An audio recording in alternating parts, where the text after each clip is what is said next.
Swastiastu, selamat datang di podcast saya, Ide Widagung Pratama, dengan tema media PowerPoint. Nah, dan ini di sebelah saya ada dua teman saya.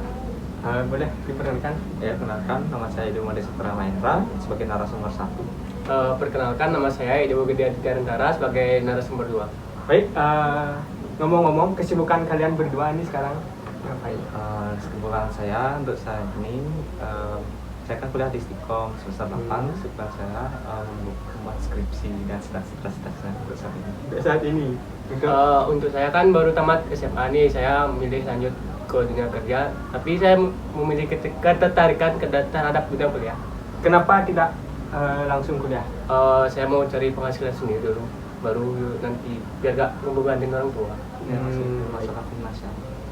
Baik, langsung saja ke tema kita hari ini, yaitu tentang podcast. Temanya media PowerPoint. Baik, untuk Jik Renda, panggilnya Jik Renda. Oke, jago. Bagaimana tanggapan Anda tentang pembelajaran media PowerPoint di dunia, ya di seluruh pendidikan? Ya, di dalam pendidikan. Sebelum masuk ke media PowerPoint biasanya dikaitkan kalau berusaha di kuliah itu pasti belajar online. Ya, belajar online karena dulu zaman COVID lah. Menurut yang pelajaran PowerPoint ini ada dua kemungkinan kelebihan dan kelemahan. Itu kelemahannya masukkan kelemahan tiang Dari kelebihan ke adanya dosen mudah untuk menekan materi, menjelaskan materi. Karena Karena kan di PowerPoint itu ada inti-intinya. Ya, inti-intinya. Tapi ini ada kelemahan juga. Jadinya adanya kadang-kadang dosen tuh membaca PowerPoint-nya itu bukan menjelaskan secara ini. Jadinya mahasiswa itu cepat bosan. Ya. Cepat bosan, jadinya menurut yang ada plus minusnya untuk pelajaran PowerPoint. Dan untuk di pelajaran offline, misalnya di kampus ini justru kebalikannya lebih ada prakteknya di PowerPoint-nya. Misalnya kan di online tuh kita dosennya tuh menjelaskan saja tanpa, dan juga kadang-kadang ada yang main game. Ya, jadinya maksudnya kurang fokus. Kalau di online kan diberikan secara praktek. Jadinya sekarang menjelaskan materi langsung nantinya prakteknya. Kalau dulu offline, itu pengalaman yang pribadi di Istiqom. Jadi kalau belajar offline itu apakah terus bikin gede nah terus kalau belajar offline itu apakah banyak bagusnya atau banyak jelasnya jika menggunakan media PowerPoint?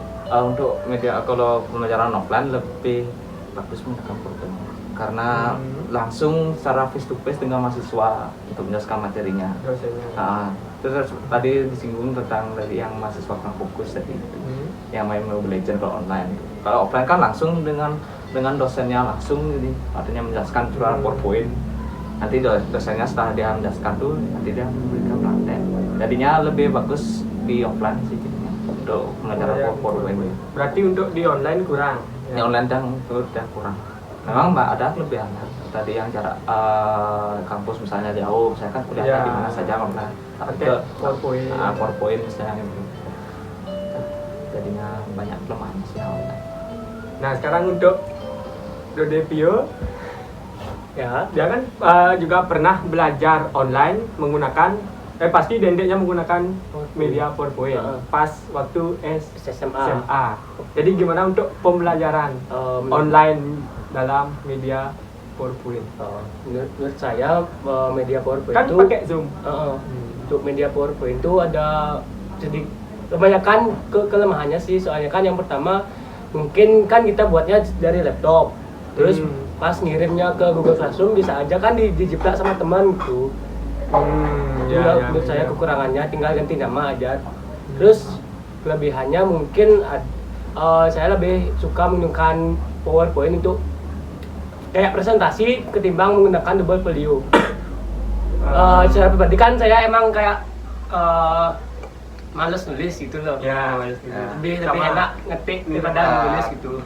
Tentang nilai gini, maksudnya dari pertanyaan Agung itu pembelajarannya, bukan dari tugas. Jadi pembelajaran dari pihak guru. Adakah menggunakan PowerPoint? Dan apakah gini ada plus minusnya sih? Oh, bukan dari dalam tugas. dalam Artinya pembelajaran. pembelajaran menggunakan PowerPoint. Tapi dalam itu bagus sih. Kalau misalnya ngumpul PPT dalam media PowerPoint itu banyak yang hilang ya terus gitu. Ya kalau dalam pembelajarannya mungkin kebanyakan plus minusnya ya kayak karena kan kalau guru ngelasin tuh disuruh membaca sendiri gitu kan. ya Jadi kayak ngantuk nih mending tidur aja daripada baca itu gitu. Kiranya pasti. Terus untuk kelebihannya ya kalau bisa dibaca kapanpun sih, nggak harus nyatet lagi, bisa dibuka filenya gitu. jika dikirim Jika dikirim itu dah. jika dijelaskan di Zoom bagaimana? Nggak tahu, saya kan dulu sering sih. Saya nyetor Tapi kan absen sekarang aja. kerja. Ya kerja. Sesuai. Oke. Kalau untuk anak SD media PowerPoint itu bagus nggak?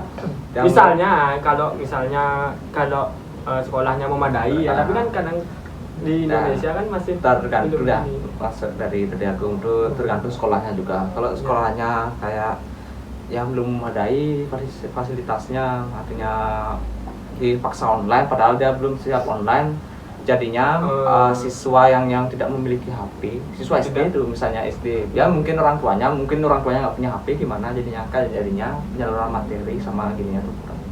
Ya untuk pembelajaran, apalagi pembelajaran pakai PowerPoint, gurunya juga tergantung fasilitas sekolah, apakah ada laptop atau enggak. Kadang-kadang nih ada kayak kejadian di SD di dekat rumah saya, dia menggunakan HP buat Zoom-nya tuh.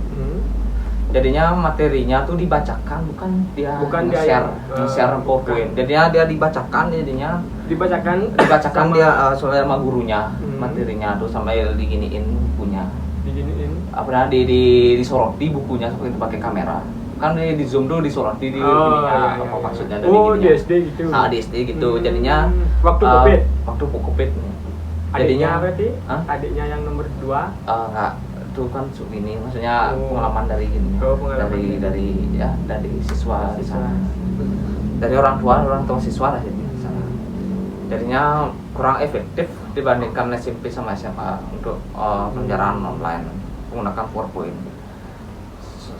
Karena lah itu udah tadi fasilitas sekolah. Jadinya yang kedua, siswa SD itu cepat gimana? Kalau online itu cepat pasti.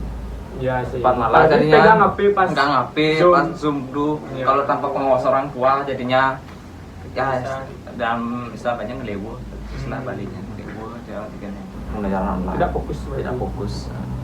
Jadi intinya untuk pembelajaran menggunakan PowerPoint di SD itu secara online belum, tapi secara offline misalnya bagus nih. Tapi kalau sekolahnya juga memadai. Jadi kalau offline-nya nih banyak nih kayaknya bagusnya nih apalagi ada gambar-gambar kan nggak gambar-gambarnya jadinya siswa tuh nggak cepat bosen bagi anak SD jadinya penyampaian materinya juga dapat siswa SD-nya terhibur juga dapat jadinya balance lah. Berarti untuk SD online-nya nggak cocok buat media PowerPoint. Kalau tidak cocok dalam kutip tergantung sekolah. Kalau offline tergantung sekolah juga. Ya, tapi lebih kalau misalnya materinya lebih bagus. Bosan juga. Itu sumber dia. Kalau untuk keseluruhan kayak mahasiswa kalau pembelajaran menggunakan PowerPoint yang bukan untuk online offline ya, yang online menurut yang tidak efektif karena tadi singgung tuh ngelewo lah istilahnya ngelewo tuh mahasiswa atau nanti SD juga. Kalau kuliah bukan untuk kemungkinan juga ngelewo, tapi lebih minim ngelewo kuliah. Tapi dibandingkan dengan menjelaskan tanpa PowerPoint, kalau tanpa berarti PowerPoint, kan mendingan pakai PowerPoint. Jadi konteksnya kalau SD masih misalnya pembelajaran tradisional tuh ya masih relevan atau nggak masih kurang sekarang, apalagi zaman digital sekarang gitu. Kalau SD itu menurutnya kurang gitu, menggunakan gini PowerPoint dibandingkan gitu, karena SD tergantung sekolah juga sih ininya. Kalau sekolahnya sekolah swasta misalnya SD-nya Ya bagus. ininya karena itu udah pemadaan fasilitasnya.